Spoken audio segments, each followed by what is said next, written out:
Hello guys, good morning সবাইকে। আশা করি তোমরা খুব খুব খুব ভালো আছো। চলো আজ আমি তোমাদের আমার ছোটোবেলা থেকে অত্যন্ত প্রিয় টক মিষ্টি আমের আচারের রেসিপি শেয়ার করব। আমি ছোটোবেলায় মায়ের হাতের আচার প্রচণ্ড পছন্দ করতাম এবং এখন অবধি পছন্দ করি, এবং মায়ের কাছে শুনেছি মা এই রেসিপিটা মায়ের ঠাকুমা অর্থাৎ আমি যাকে কর্তামা বলতাম তার রেসিপি, এবং মা তার কাছ থেকেই এই রেসিপি শিখেছে।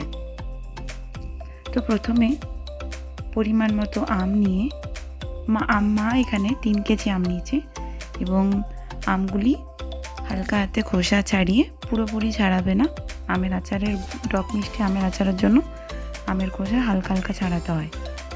তারপর খোসা ছাড়িয়ে সেগুলিকে বটি দিয়ে মা কেটে নিচ্ছে। আমের পিসগুলো খুব বেশি ছোটও করবে না, খুব বেশি বড়ও করবে না। দেখো মা একদম ঠিকঠাক সাইজে কেটে নিল। তারপরে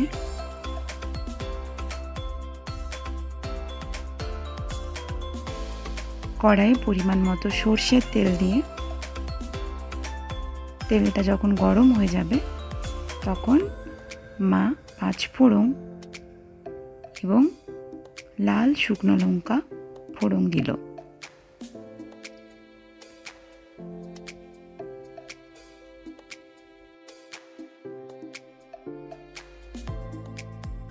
এরপরে কিছুক্ষণ নাড়াচাড়া করার পর কেটে রাখা আমগুলি কড়াইয়ের মধ্যে সব দিয়ে দেওয়া হলো।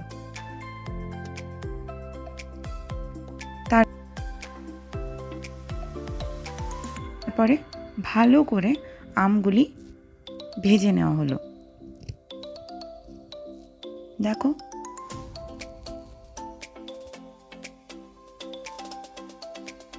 হালকা নেড়ে চেড়ে আমগুলি ছেড়ে দেবে।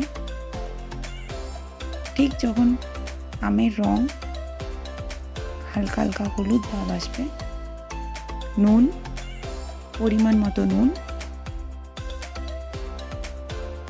হলুদ পরিমাণ মতো হলুদ, সব কিছু দিয়ে ভালো করে নাড়াচাড়া করে নেবে। তারপরে মা এখানে তেজপাতা আর গোটা কালো সর্ষে কিছুগুলো দিয়ে দিয়েছিল। তারপরে যে 2.5 কেজি গুড় ছিল সেটা ভেঙে ভেঙে আমের সাথে ভালো করে মিক্স করে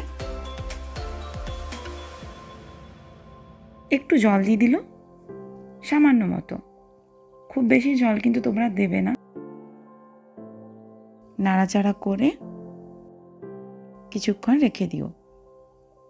এই যে দেখো মা বেশ কিছুক্ষণ নাড়াচাড়া করলো, নাড়াচাড়া করে গ্যাসটা সিমে বসিয়ে আমগুলোকে ছেড়ে দিল।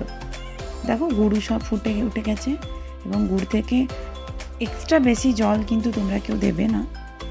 গুঁড়ো করে রাখা জিরে গুঁড়ো, গুঁড়ো করে রাখা বাড়ির তৈরি গুঁড়ো করে রাখা জোয়ানের গুঁড়ো এবং মৌরি গুঁড়ো আর মেথি গুঁড়ো মা দিয়ে দিল। এইগুলো দিয়ে দেওয়ার পর খুব ভালো একটা গন্ধ আসবে, যাতে আচারটা খেতে ভীষণ ভীষণ ভীষণ টেস্টি লাগবে।